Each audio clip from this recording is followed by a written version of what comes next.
and super excited for the guest that I have to share with you guys all today. Doug Reifschneider is a very impressive marketer. He's been a marketing leader for over 25 years in the quick serve restaurant industry, working with amazing franchise brands like Firehouse Subs, Church's Chicken, based out of Texas, and Pita Pit, based out of Coeur d'Alene, Idaho, and probably quite a few others that he can fill us in on the gaps. And Doug is actually a partner now at Chief Outsiders, which is a fractional CMO network of over 100 plus fractional CMOs. The Social Standard has had the pleasure of working with Chief Outsiders on amazing accounts like Ancestral Supplements and Amelia Beauty. So we're very familiar with the network and love working with fractional CMOs from the network. So Doug, thank you so much for coming on the show today and sharing with us your experience. Well, you're quite welcome, Dylan. Thank you. A pleasure to be here, and looking forward to spending a little bit of time with you to talk through some of these things. You've done a lot of great homework. I think we've got some good questions to ask me that we can walk through and hopefully share some insights through this discussion. Yeah, I love it. Well, thanks, Doug. So let's start a little bit with your background. So you've been one of those marketers that have been very true to form. You've stayed in your industry, which is the quick serve restaurant business, for most of your career. And now as a fractional for Chief Outsiders, it sounds like you're taking all of that experience and now applying it to some other categories, which must be exciting for you. That's what I love working in the agency space, because I get to see different problems from different perspectives and take those learnings and apply them to other industries and categories. So do you want to maybe start by walking us through your background a bit so we kind of know, have context for the listeners of who they're talking to? Sure. So I won't bore you with all the details going way back, but I did graduate with a business degree from the University of Nebraska. Nice. And to your point, I've been in restaurants for my entire corporate career. And that included in the I'm not going to put too many years in there to date myself too much, but in the 1990s, the way I figured it out after being with Chief Outsider, as a matter of fact, how to describe and start to tell my story, that in the 1990s, I spent a lot of time doing what we Chief Outsiders call little m marketing. So think the little m, lowercase m, for marketing, and that's usually the tactical stuff, meaning advertising, TV ads, radio ads, yellow pages, whatever else, even local marketing, local restaurant marketing. And I spent a lot of time doing that, helping franchisees, corporate restaurants, because I had a combination of both when I was with Hardee's and Wendy's, which is where I spent most of my time in the 90s. That was a great learning curve, or learning place to learn about advertising marketing in general. And when I say little m marketing, it's because in those roles, I focused purely on taking a corporate marketing plan, adding some local fizz to it, if you will, and then working with local agencies to buy the TV, radio, print, whatever the advertising, whatever the budget could handle. And both those brands, we dealt with multiple restaurants, multiple franchise owners, company restaurants in different markets, and what we called co-ops, so cooperative advertising. So you think, for Wendy's, New Orleans was a company market of mine. Forgot how many restaurants we had at the time. Let's say there were like 30, and that happened to be a mostly company restaurant market. I had other markets when I was with Wendy's that covered all the small designated market areas, the TV markets throughout Texas, that were all franchise owned. And so it's a matter of taking a corporate plan and then putting as much that about local things to enhance it or make it better, stretch it, whatever the case may be. That varied on the brand. And it also took a lot of conversations, shall we say, and politicking and whatnot with franchisees in both those cases. But the little m marketing was a great place to learn and cut my teeth, because I was able to see the strategy that came from above, sometimes enhance it, because I worked for when I started at Hardee's as a lower level marketing manager, working for a director of field marketing. And in that particular role, that director was very strategic. He actually went on to become part of a strategic planning group at Hardee's in the mid 90s. It might have been early 90s in that case. And that was something that Hardee's did that I'm surprised other companies don't do, or maybe they do today because it's more of an innovation thing. But anyway, moving on to the 2000s, if you will. That's when I moved on to Fazoli's. I was still doing field marketing work, still doing little M marketing. It's when I made the move to Firehouse Subs that I got the chance to start thinking about big M marketing. So uppercase M for marketing. And that's when you start talking about positioning and brand strategy and segmentation and things like that. And it was really important in that case because when I got to Firehouse Subs, they had an ad agency. They were doing okay. They had some things they wanted to fix. They actually had some TV ads running and some TV running in in traditional TV. We talk about targeted rating points, gross rating points, things like that. I don't know if you or your listeners understand that. Not the board. Yeah, GRPs. Yep. Okay, TRPs and GRPs.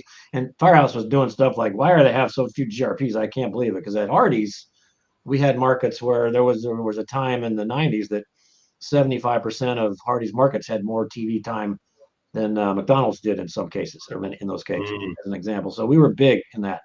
Anyway, the whole point of the ads, they were really well produced, high quality black and white ads, and it showed a bunch of firefighters. And I forgot all the details, but the bottom line was the tagline was something to the effect of because firefighters know food. Right? And I come in from the outside, I'm like, why do firefighters know food? And, and then the founder, one of the co-founders, Chris Sorensen, or Robin Sorensen, well, Chris and Robin are the co-founders. Robin spent quite a bit of time with me for my first couple of years at Firehouse. And he told me the stories about how firefighters live to, put out fires, but they're also living to eat. They eat a lot. They spend a lot of time around the table, the camaraderie and everything that goes on in the firehouse and in a fire station. And I started to click. It's like, wait a minute. I've seen the fire truck in the parking lot at Publix. Those guys are in the grocery store buying food because it's like shift A makes food for shift B or something like that, right? And if you're on shift A and you make a meal that shift B doesn't like, you're going to take a bunch of crap for a long time. And so a lot of their world revolved around food, and that's what these ads conveyed, and it made sense to them. But me coming outside in, there was no bridge, right? How do customers know that firefighters know good food? So we proceeded to ask questions. We ended up letting that agency go, hired a new agency, had a great creative guy at that agency. And the strategy that we walked into at Firehouse Subs at the time was our way beats their way. It started out as our way beats Subway, but we didn't want to poke the 800-pound gorilla, right? So our way beats their way because however we do it, our customer service, the way we make our subs, whatever, our way is going to be better than whoever their way is. And that was part of what put Firehouse Subs on the map and how we really started the growth spurt in 2009, 10, 11, 12, and 13. All right. And so that gave me the ability to be involved in and actually help craft the positioning and the strategy. I took that on to Pita Pit after I left Firehouse Subs, went on to Pita Pit USA in Coeur d'Alene, Idaho, as you said, made a big move from across the country, from the southeastern United States to the northwestern, right? Big move. Did the same thing at Pita Pit because they had a lot of things going on, a lot of college towns. And we did some research and we did some other things. We found out that the beautiful thing about Pita Pit was, and this ended up being a tagline, food that fits your lifestyle, was important to their customers because they have customers that go to Pita Pit because you can get a veggie pita or you can get a healthy pita or whatever because you can build your own pita, do whatever you want in it. And that's actually the point. So if you want a veggie pita for 5 days a week, great. On your cheat day, or that part of a workout nutritional plan, you go in on Saturday and you load that pita up and make it 3,000 calories. You can do that because it's food that fits your lifestyle, right? So those types of learnings we got from talking to customers that we knew that would work. And that's what I did for the last, 15 years or so, is getting into the positioning and brand strategy for those brands. And to your point, parlayed that at Chief Outsiders because I've worked in almost 4 years. I've only had 2 restaurant clients. I've had a whole bunch of other clients, a lot of HVAC, had some B2B, did even some local marketing things. I think I shared this with you before. Sorry. That I actually built a local marketing playbook for a group of funeral homes in Texas. Oh, yeah, totally So different category. Chief Outsiders does a lot of things. We do project work. We do interim CMO work. You mentioned Church's Texas Chicken. I was the interim CMO, if you will, for about 10 months there, while they were able to find an excellent Natalia Franco, who they hired to bring on as the permanent CMO. And so Chief Outsiders has allowed me to take that little M marketing from the 90s, the big M marketing from this century, if you will, and put that together, because at Chief Outsiders, we're known as strategic implementers. We don't just come up with a strategy and drop a 300-page deck on your desk and go, have fun. We'll help execute and implement if you want it. That's great. Yeah, it's a remindance of why all these consultancies are buying up ad agencies now, right? Because they actually need to do the work in the deck. Right. That's a very good point. Yeah. Very cool. Well, hey, that's an amazing background. So I'm really excited to dive into some of our questions. So a couple of things that popped up for me during your introduction. I'm really curious to how you also were able to leverage kind of the cause marketing elements of what Firehouse Subs probably provided for you. I read some articles where you guys donated through the Firehouse Subs Foundation, just, numerous equipment and grants, and really, just really helped outfit all these first responder organizations across the country. I can't remember all the numbers, but when I looked through what you guys had done, it was very impressive. And most QSR brands, if they're smart ones, they should have it. You think about Ronald McDonald House and McDonald's, and that's the only one that comes to mind for me. But for Firehouse Subs, having that connection back to, ultimately what the founders stood for, being firefighters, and being able to use their business essentially to give back to those communities. How important was that for your marketing story? So it was great. The joke we had internally was we had an embarrassment of riches. So when it came to content, because during that run, social media became a thing. Yeah. I remember having a big powwow on should we get involved with Facebook or not when it started being, I guess, legitimate 2007 or 8 or 9. I forget the exact year. But to your point, the Firehouse Subs Public Safety Foundation is the heart and soul of Firehouse Subs. The founders created it after realizing some needs after Hurricane Katrina. I think it was founded in 2005 because it was there when I got there. But to your point, most quick service restaurants may have a cause they go after, but they're looking and they're trying to make it work. Like, No Kid Hungry is a great concept. It's a great organization. A lot of restaurants participate in No Kid Hungry, and that's fine. But every restaurant tries to find something that's closer to their core DNA. And to your point, the Public Safety Foundation and Firehouse Subs was part of their core DNA. And you didn't have to look hard for it either, because I don't know the numbers anyway either, because they've been growing. They usually report a number of so many millions of dollars donated. They don't say since inception, but that's what it means. And it's in the, I don't know, 30, 40 million now, maybe more. Because I have not seen a press release lately. But the point you made a very good statement, or very accurate statement, in that the Firehouse Subs Public Safety Foundation donates dollars for first responders, meaning firefighters, police, hospitals, can even be I want to get the acronym right. External defibrillator things for hospital or school or whatever.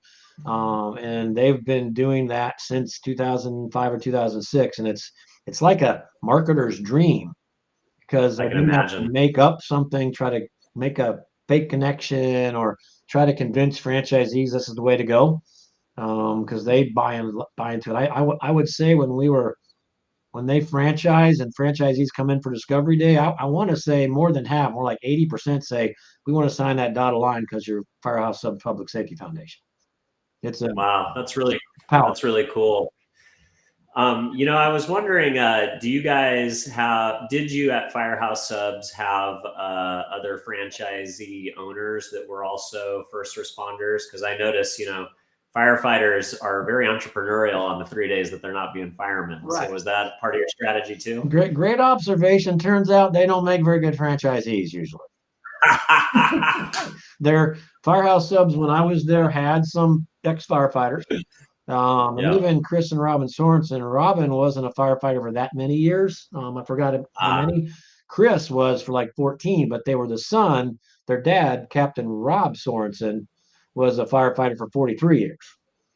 All right, so firefighting was in their blood, but and they wanted firefighters to get into it and make it work, but I'm sure they probably have a couple now, maybe doing very well. We had some at the time, several crashed and burned, and some succeeded, but typically it's not the best profile for a franchisee of a restaurant. Yeah, makes sense. I was curious if that was something that they could also tap into.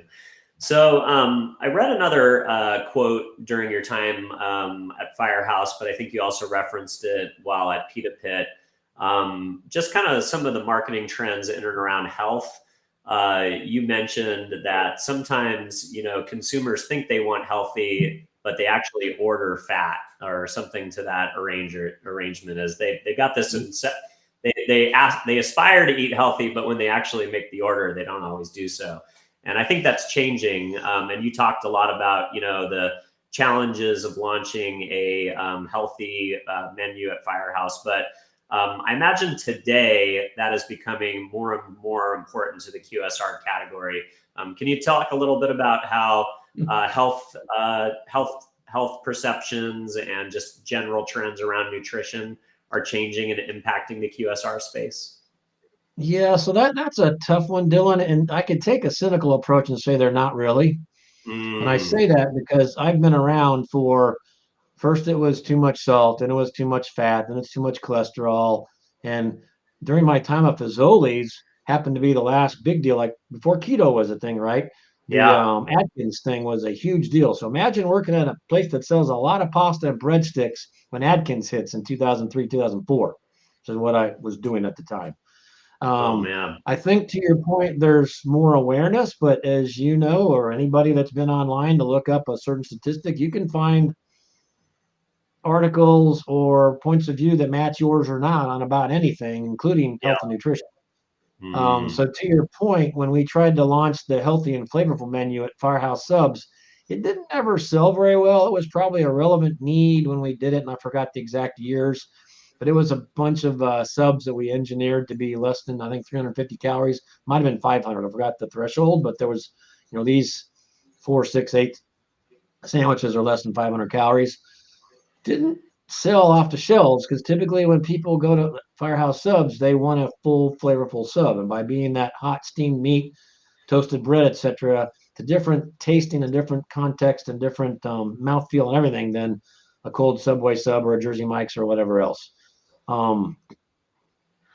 It's interesting because that really didn't work out. I know they don't have it on the menu today. And people just, the quote I think we discussed earlier was, I think Herman Cain made it a long time ago, like before the 90s, maybe.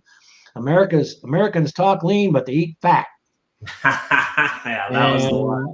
Look at Taco Bell. How popular is Taco Bell? We may talk about influencers later. They use a lot of influencers. They've got a great marketing engine. They do digital really well.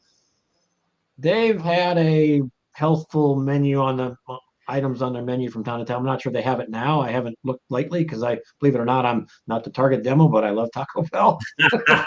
Me too. It's not healthy. Yeah, certainly not. So I want to pivot a little bit to some of your marketing philosophies. In an interview, you talked about the marketing principle. Can you talk a little bit more about that concept? Sure, that goes back to marketing 101. And the marketing principle can also be sometimes called the donut principle. It's all about finding a need and filling it. And that's a crucial thing to be successful with any product because ultimately, and we use this concept at Chief Outsiders, whether it's B2B or whether it's a customer who's hungry. Customer who's hungry, they're on Pain Island at the moment, right? They're pain because they're hungry. They want to get some food. Who's going to take them to Pleasure Island to where they've got the food they ate, they've got a good experience, the food tasted good, and they're happy? How's that going to happen? And I bring that up because often in restaurants, when you've got a certain menu, operators, not just franchisees, company operators will do this too. They're like, we should promote X because it's got a higher gross profit and we're going to make a lot more money. But Yeah. Man, let's say it's iced tea. Iced tea's got a very low cost, a lot of gross profit, but and McAllister's has done a good job of it, right? So it can happen, but in general, you need to provide in the restaurant business, provide food that people want. You don't just come up with stuff. That's why you should do research, and whether they be focus groups or quantitative, or you're using some research companies like Data Essentials who do a lot of concept screening and whatnot. You need to provide a product, and whether it's a sandwich or a pizza or a steak in the restaurant business, or whether it's a widget manufacturing, it's got to satisfy a need or fix a pain point, and customers have to want it. You can't just say, "Hey, you need this." It's like you go back to Henry Ford when he came out with the Model T. Like, customer can have whatever color they want as long as it's black, right? That was not customer focused. Now that's all his technology could handle at the time, but that's not following the marketing principle. Yep. You need to fill a hole that somebody's got in their need set, if you will. Yeah, I've also read, of course, a quote that when Henry Ford was bringing out the Model T, they were asking people, what did they need back then, and they said they needed a faster horse. Right, exactly. Very good point. Yes. Nice. Okay, cool. And then there's another quote that you had talked about that a marketing within an organization, marketing shouldn't be a department. It should actually be a way of life. Yes. I really love that idea because as a marketer, I really think about my job definitely as something that I enjoy doing 7 days a week. Sometimes I don't think of it as kind of an on and off type of the situation, but I imagine you can expand on that a little bit more of what that means to sit inside of a brand. So what do you mean by that idea that a marketing department is a way of life versus a department? Well, and I wish I could give credit where credit's due. I got that quote from somebody else, but marketing's not a department, it's a way of life. But I adopted it, and at some point it was actually on my signature on my emails. And Wow. Yep. what it means is everybody in an organization, and since we're talking mostly about restaurants, we'll stay with that. Sure. Whether you're an accounting person at the corporate headquarters for a restaurant franchise or a restaurant company, whatever, or you're an hourly employee, or you're a manager at the restaurant, or you're in marketing, or you're ops support, or whatever else, you are always going to be judged by people on how you act. And it kind of goes back to the golden rule thing too. Like if we treat people the way we want to be treated, that's the same. And so from a marketing perspective, when we're selling and marketing is doing our marketing thing, if everybody else doesn't support it by doing the best job they can, being courteous to customers, trying to Yeah. provide the best experience, etc., it doesn't work. And if you look at the brands that do it really well, look at the brand who does the best job of that in the industry, Chick-fil-A.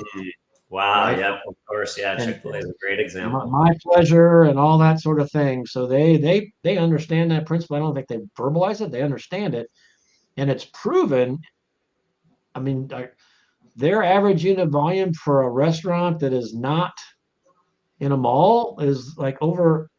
I always think it's over $8 million a year. Wow. And you Wow. look at the average unit volume of the hamburger guys, McDonald's, Burger King, they're all less than 3.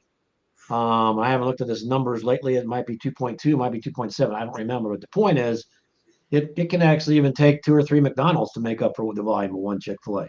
And That's part of wild. it is they've done a lot of things right, but one of the things they do very, very, very well is customer service. And customer service means for everybody. So when operators at the corporate office or support, they're actually, we'll say, overseeing the operators at the restaurants, but they really should be supporting the operators at the restaurant, because you want to provide as much care, if you will, Mhm. and provide as many resources as you can, as close to the customer as you can, as opposed to making some hierarchical thing where people just do their thing and they're not thinking about being good and being responsive and being people and doing things so that everybody is acting like a marketer when they're talking to folks and friends, etc., then not.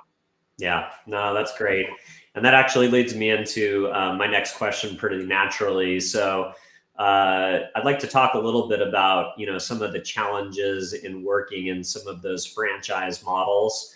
It's not unique to the restaurant industry. I know it's very prevalent in the automotive industry as well. having regional marketing boards and then dealership networks that kind of pool funds to create regional campaigns and things like that.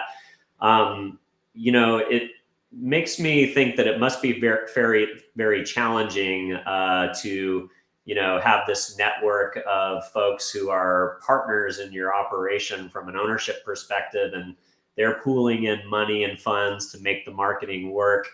It seems like a lot of herding cats and a lot of coalition building. I've heard some great, tactics that you had done along the way, especially when you're rolling out things like new technology and stuff like that, where, it's about timing and how you communicate. But can you talk more specifically about some of the challenges in the franchise world from a marketer's perspective and how you build coalition and get big projects done? Yeah, it's a pretty deep topic. There's a lot to unpack there, so I'll do what I can. Sure. Franchisees are, well, here's another quote for you. So Chris and Robin Sorensen, the co-founders of Firehouse Subs, they're entrepreneurs. They started a brand new business, took the risk, and went out and did it. Franchisees are entrepreneurs. If I'm a business person, I'm not an entrepreneur. If I just I'm going to buy a franchise from whoever, that's more of an entrepreneur thing. So are they taking risk? Yes. They're not taking as much risk as if they'd hung out their own shingle for their own business. All right. Franchisees typically forget that, don't understand that. And the challenge is, and to your point about communication, is always communicating with franchisees, because whether there's at Firehouse Subs, we had a advertising board of directors. At other organizations, we had, like at Hardee's was called Hardee's National Advertising Fund. Wendy's has WENAP for Wendy's. I forgot what the acronym means, but WENAP. It's always a mechanism to deal with franchisees, because what you have to do as you get larger in scale is you've got to work with the franchisees who are going to be influential, and other franchisees will, sorry about that, will respect the franchisees on given board or committee or whatever the case may be, because franchisees do have a lot of good ideas. So some of the best ideas come from the field, but sometimes they have a lot of not so good ideas as well. And it's very important. Normally, the people that know how to protect the brand the best do typically, I'll step out and say it, are typically the marketing department and or the founders and CEO, etc. That's not to say franchisees don't. They want to respect the brand too. But speaking with them and politicking and figuring out over time, it varies by system and by franchise organization. It's kind of hard to peg like one way, but it is a matter of communicate. Be very clear in your communication, and then make sure you've always got the right interest in mind, not just say the franchisor's interest. Because franchisees, when you come to them and say, hey, and I even did this in my first job at Taco John's, I went to franchisees and say, hey, there's 12 of you in this market. Why don't we get together and form a co-op? Yeah. And you can all put X% of sales into this, and we'll spend it. Franchisees are sometimes iffy on that, because like, yeah, you just want to get our sales up so we pay more royalties. So there can be a cynicism at the franchise level. Not with the good ones, not everywhere, but I suspect every franchisor has some of those. And so you've got to get past that point. But managing those funds and what those funds pay for is definitely a dance that varies by brand and varies by where you are and how much money you're spending. And whether it's 3% or 6%, when I say how much money you're spending, a percent's a lot of money to any one franchisee in any one organization. So if you're spending too much of it, you want to make sure you have their buy-in, but you're not going to get your buy-in all the time. Sometimes you have to say, hey, and I've thought this many times, Dylan, it's like, you do your job, run your restaurant, leave the marketing to us. Like, I don't question how you run your restaurant, no question how we do the marketing. All right. A lot of franchisor marketers have probably wanted to say that to their constituents. Their smart ones don't ever. Yeah, it's funny you mentioned that. I talked to another CMO the other day, and he was talking about that same dynamic, but more from the perspective of managing his, C-suite partners. And his analogy was, he's never going to walk into the chief information officer's office and say, hey, I really think we should be on, Azure's cloud system versus, Salesforce's, don't you think? Like that never happens. But, when it comes to marketing, everybody has a point of view because we're all exposed to marketing every day and we all have an opinion. So, but, that doesn't lead to the best marketing sometimes. I had a franchisee, very well respected at Firehouse Subs, call me once and said, Doug, wouldn't want to be in your chair because you're the most Monday morning quarterback profession in the world. Yeah, for sure.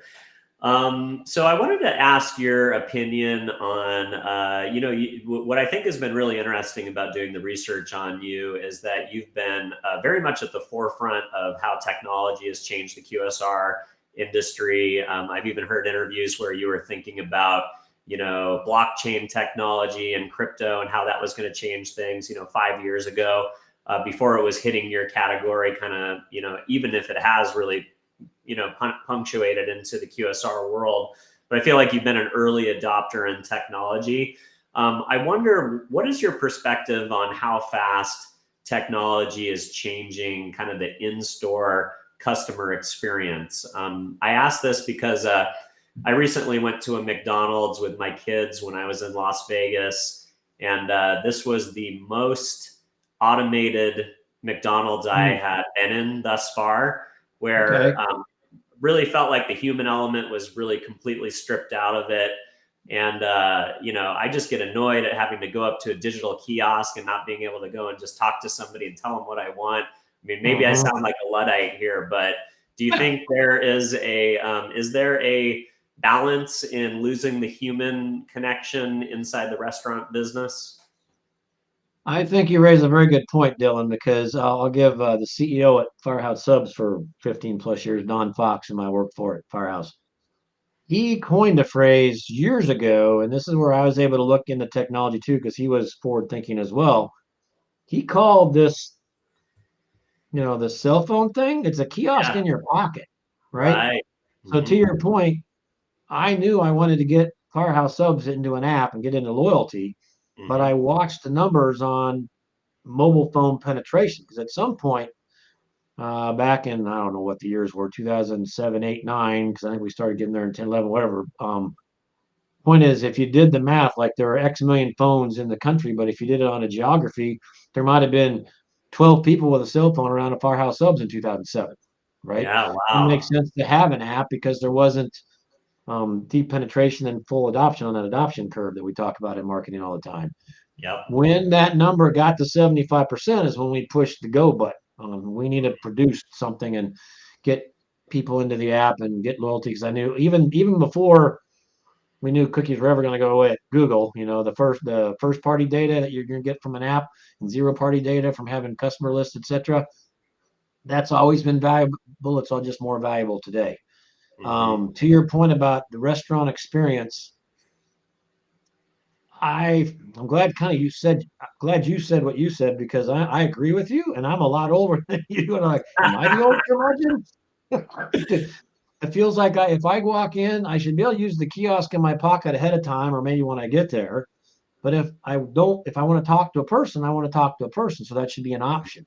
And as labor costs go up, that's what restaurant operators are faced with is with minimum wage. Like minimum wage in California, I think in April is going to go to $20. Yeah. Right. You're out there. It goes up 50 cents, like the 15.50, I think on January 1, and on April 1, I think it goes to 20. You probably want a kiosk in your dining room if you're fast food because the margins are thin the way it is. You start adding that kind of labor cost, which is why automation and technology is going to continue to invade, if you will, the restaurant industry. And I hope brands can figure out how to provide, because the whole point comes down to what we in marketing call the UX, the user experience. Yeah. Right.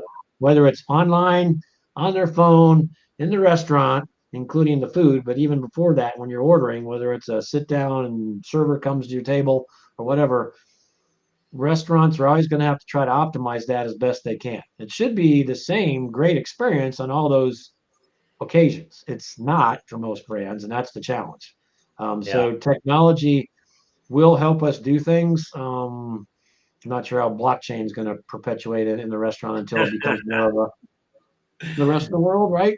But It's really all about the user experience and then how your customers handle it. Like what Taco Bell customers will tolerate in that sense is not probably what Chick-fil-A customers may tolerate. Right. Or you start moving into Applebee's and Chili's, or get up into Del Frisco's and Ruth's Chris Steakhouse. I mean, Yeah. they're Yeah. never gonna have a kiosk in their lobby. They're gonna always have because they can afford it at $100 covers, right? Yep. So that's why it's going to be more so in the fast casual and fast food. But operators are going to be continually challenged with getting those, well, replacing labor costs with technology to try to keep their margins because they're so razor thin the way they are Yeah, now. that makes sense. I think you said it best. It's important to have options to meet the customer where they are and what's their preference. Do I want to order online on my phone through the app ahead of time so I can skip the line? Great. Do I want to use a kiosk because I don't like to deal with people and I can customize and all that? Great. Or someone like me that likes to go to the counter and talk to a person, you need the options. So I think that's smart. Me too. Yep. I love it. All right, cool. Well, I wanted to ask you, this is just my curiosity as I was kind of doing my research today. I was wondering, do restaurants do anything with license plate data with all the cars coming through drive-throughs, or is there any kind of rules against that? Is that considered personally identifiable information? Is that something that restaurants can use? Well, it's interesting. I believe I'm not familiar with it, Dylan. I've heard of it. And by not being on the corporate side, I can't answer that very well, other than I do know there are some systems that can do something with license plates, but I don't know in what way. But jump up to, challenges with privacy and facial recognition. It's possible because I talked to somebody, 3 or 4 years ago about this. You could actually have a camera facing a front door. Wow. Somebody could walk in and they might be, from facial expression and the AI and everything else, can figure out that person's sad today. Okay. Mm-hmm. So they walk up, something on the POS could say, this person's sad, be very careful, be very cordial, and say, hey, is there anything we can do to help you make your day better or something, instead of what do you have, or whatever the standard narrative is to order food. So I know that technology exists, not that anybody's using it, but I know it exists. Wow. So I know positively the license plate thing, but you're right. I don't know the details on the privacy of that part. No. Yeah, and what about I imagine that facial recognition software can't say, here comes Mr. Conroy who's ordered here 10 times in the last month, so make sure you greet him when he gets up there and give him a free lunch. That's probably not allowed either, huh? Well, I don't know, because if it's all like, if you've offered that You've information opted in. and you're in that database and you're part of that loyalty program, for instance, right, or you're part of their CRM, it might be very legal because you've offered it. Ah, You've opted in, okay. Very right? And that's exactly the better way to use that facial recognition, to do that. Because this, I'll give Don Fox credit for another thing he said to me a long, long time ago. It's like, loyalty programs are great; they're better than just replacing a punch card, etc. But the whole point of a loyalty program is, like, if I'm the owner of a Firehouse Subs and I work the cash register from, I don't know, 10:30 to 2 on weekdays, and Dylan, you're coming in 3 days a week. On about the second week on a Friday, like, hey, Dylan, glad to see you. You've been here, this is your third time this week. You're coming in a lot. All right, your meal's on us today. Yeah. Thank you very much. Right? That's what loyalty is supposed to do, is actually replace that kind of behavior at the cash register. But if you've got teenagers at the cash register, that probably doesn't happen. Mm. And if you don't have a way to prod them, which is why future technology might be able to prod a teenager to ask that appropriate question. I wouldn't put that past our abilities now. Wow, that's pretty cool. Well, it's a brave new world for sure on that side of things. Yes. Well, I want to now start to tread into your work as a fractional. So my first question is, you're a few years into it now. What would you say are the benefits for being a fractional CMO versus in-house with a brand? What do you enjoy about it, and why did you decide to do it? So the first question is absolutely the easiest. When I spoke earlier about my background in little M marketing and big M marketing, and we at Chief Outsiders tend to do both, there's still a tendency when you're fractional to get to do the strategy work, come up with a position and a brand proposition. And that's what we call the fun stuff. All right. And then don't have to stick around for all the day-to-day stuff that happens, especially in restaurants, because there are crises that come up. There's franchise issues. You got to, give this budget to accounting, whatever the case may be. There's a lot of mundane daily work that takes the fun right out of it.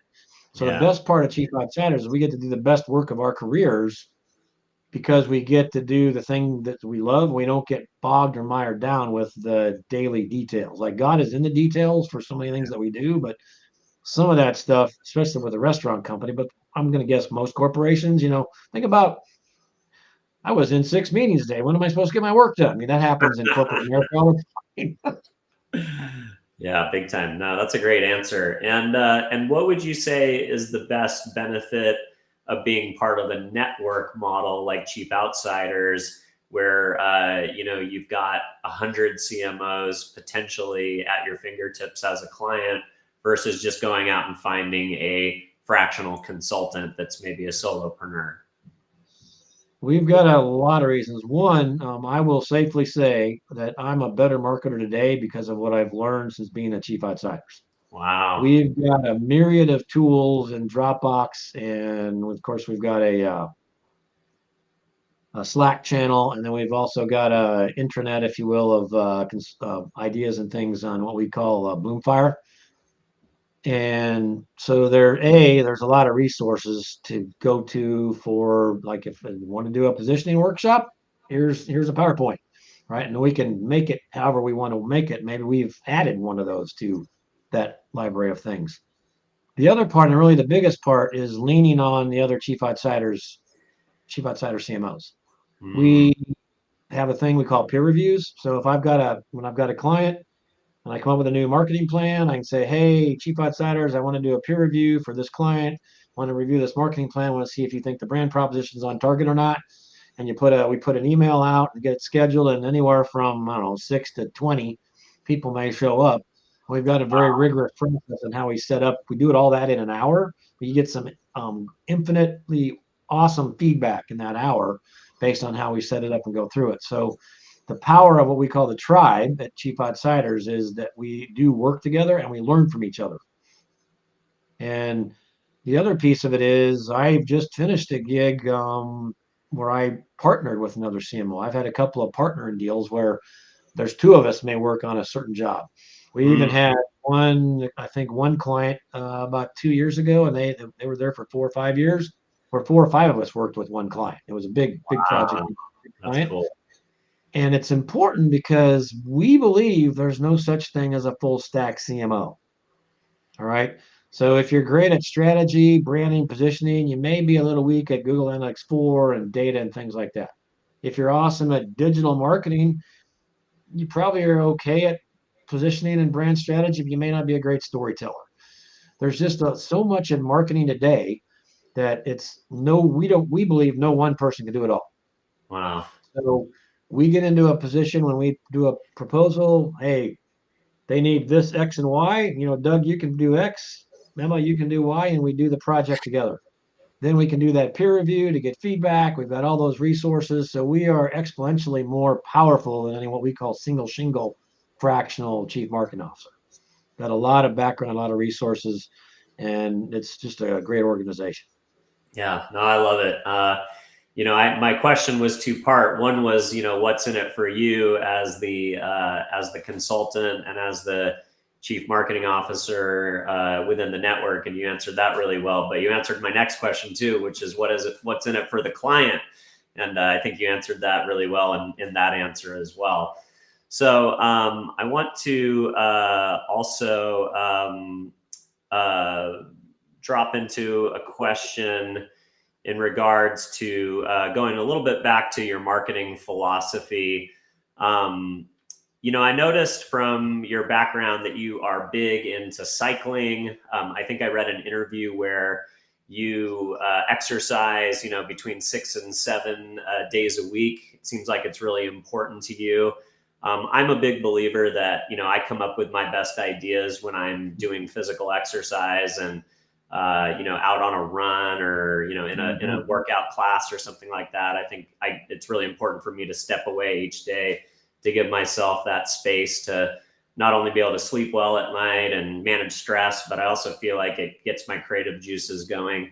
Can you talk a little bit about your journey as a cyclist and how that's maybe helped you as a marketer, any of the parallels? Yeah, so I agree with you 100%. Like before I took up cycling, I was in the strength training and running. Mm. And if I were to stand up, nobody, everybody would look at me and go like, he does not look like he works out. Because I literally work out to eat sometimes. But that said, to your point, when I ran, I had a lot of great ideas. I would sometimes think about work and other stuff, and I had a lot going on running. Fast forward to when I took up cycling, it was somewhat to make sure I wouldn't have knee problems. I also had some friends that were doing it. My brother talked me into it, etc. Got into it. Don't have as many great ideas on the bike, Dylan, Mm. because you're worried about getting hit by a car from behind, or if you're mountain biking, you're dodging your roots and rocks and things. And Yep. so we're running, you can kind of autopilot, right? You just got to keep one foot in front of the other.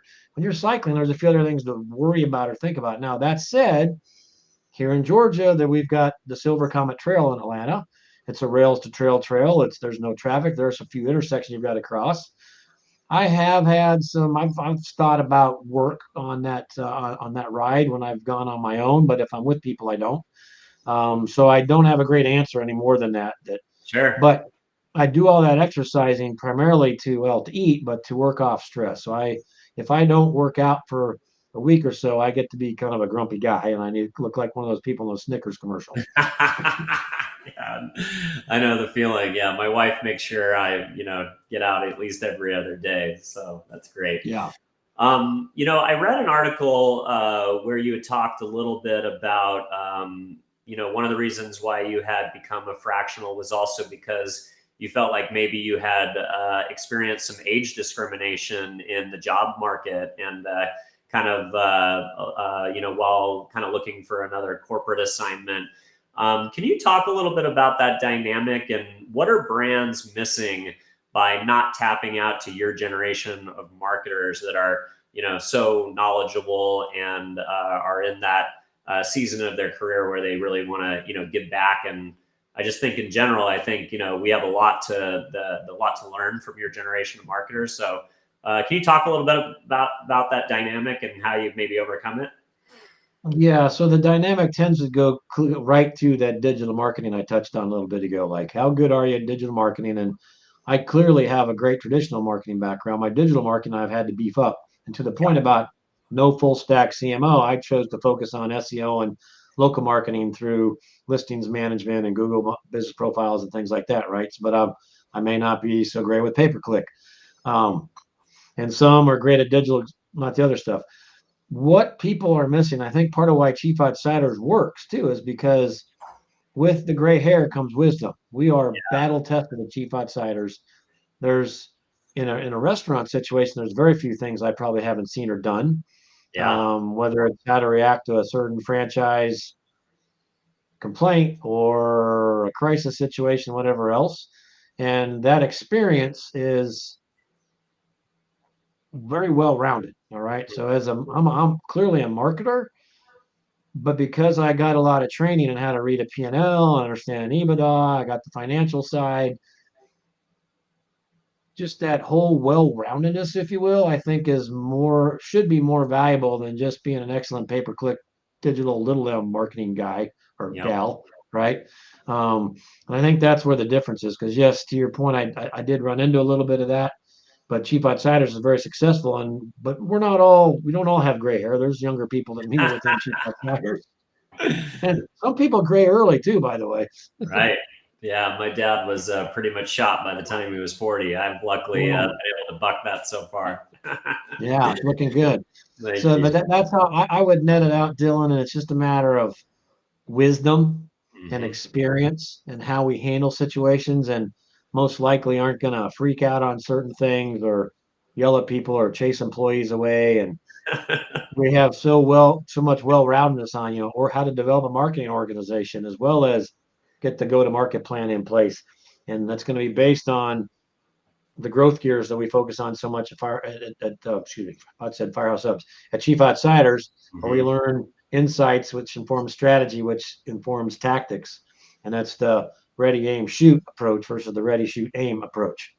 Yeah, no, I love that. It reminds me of a story working with some Chief Outsiders. I think it's significant. I won't blow up anybody's confidence, but we were once working on an account, and the client, it was two Chief Outsiders. One was a male, one was a female. And I remember they came to us one day and said, "Hey, Dylan, the bad news is we're actually going to resign the business because the client has acted a little bit misogynistic to the female team member. And we just don't stand for that. That isn't appropriate to our values. And we just want to let you know, because you've been a great partner, but we're not going to be moving forward. And, it's your choice if you want to take on the business." And I was very impressed by that. And sadly, we did keep the business. We went the short-sighted route of, wanting to capitalize on the revenue. And it was a challenging account, and we ended up getting stiffed for half the bill. So, Wow. yeah. I think I know the situation you're talking about. I think I know that situation. Yeah. We should have, saw that, you guys have the fortitude to see that, sometimes there's things that are more important than money, and, character and principles are the most important. And it was a good lesson, by watching you guys that had maybe a little bit more wisdom than me and my team. So I appreciate that explanation. So thank you for that. You're welcome. I want to move on to my category, which is vertical specific to the influencer marketing world.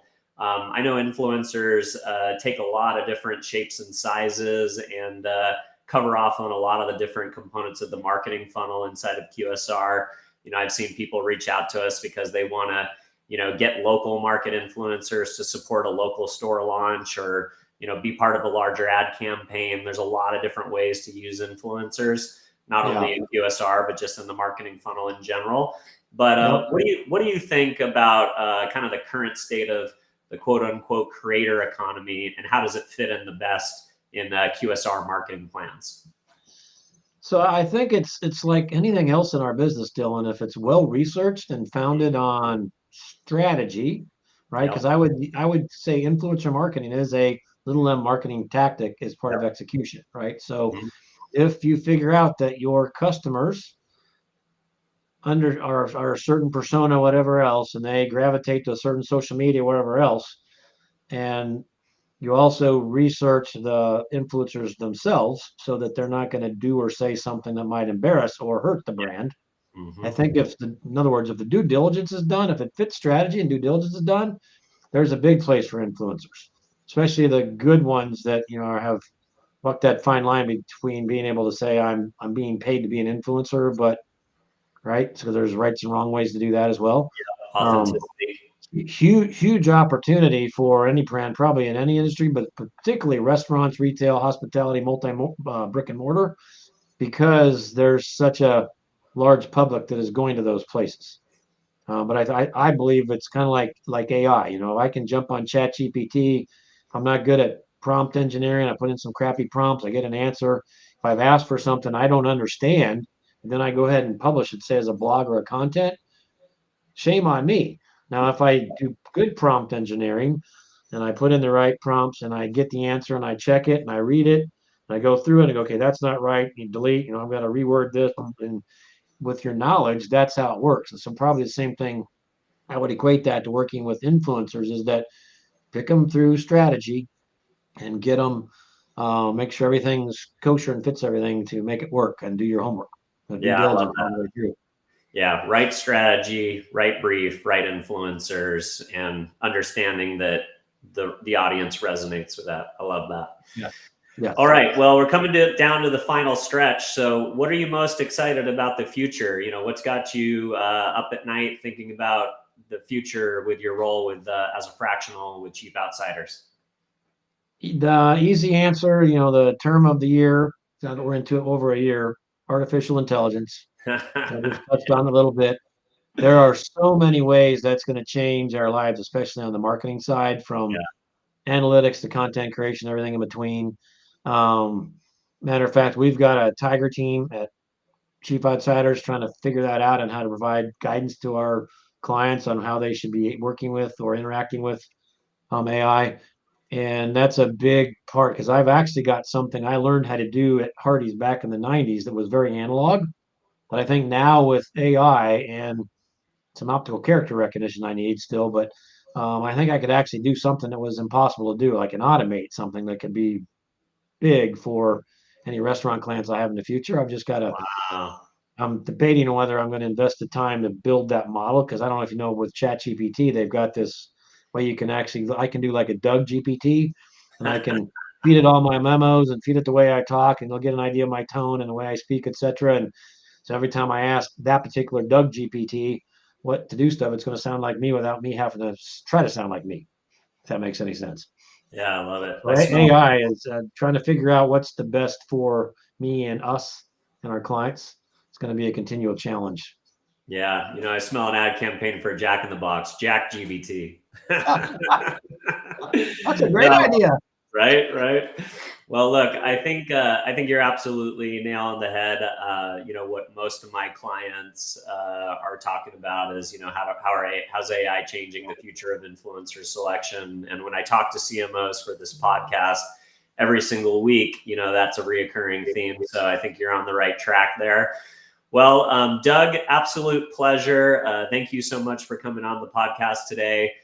For those of you who are listening at home, don't forget to subscribe to this podcast wherever you're listening or watching. And also, if you would be kind enough to give us a 5-star review, that helps us find more people. That helps more people find the podcast. And also, if there's somebody in your network that you think would get benefit from hearing this conversation, don't forget to share it. So, Doug, thank you. You were a wealth of wisdom for our audience tonight. And anything you want to plug as far as where people can track you down if they want to get in touch? Sure. So Doug Reifschneider, partner and CMO at Chief Outsiders. We've got a website at chiefoutsiders.com.